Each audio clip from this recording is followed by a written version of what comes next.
Welcome everyone. Stick around if you want to learn how to make the perfect rice without a rice cooker.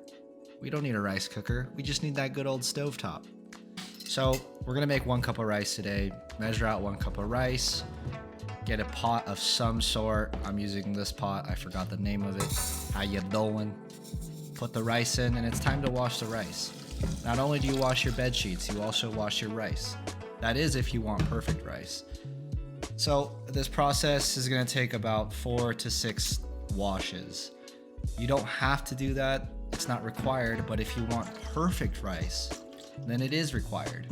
So you're going to get this milky rice color on that first wash, and you're going to get it for the first few washes. However, it's going to become less and less the more we wash. So I believe this is wash number 2.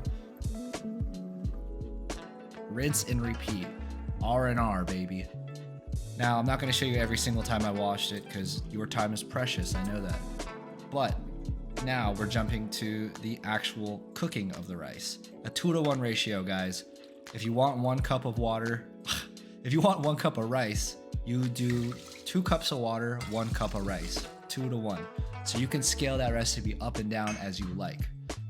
Bring our pot of water to a boil, and once we reach a boil, throw a lid on and let it simmer for about 25, 30 to 40 minutes.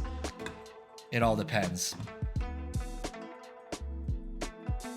There's a pro tip coming up here in just a second.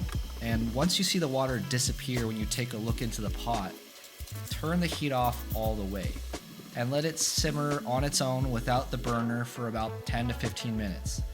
This helps ensure that we don't get undercooked rice at the bottom and that it's not burnt, because sometimes it's very easy to do that on the stovetop if we leave it on too long. So let the steam do the heavy lifting.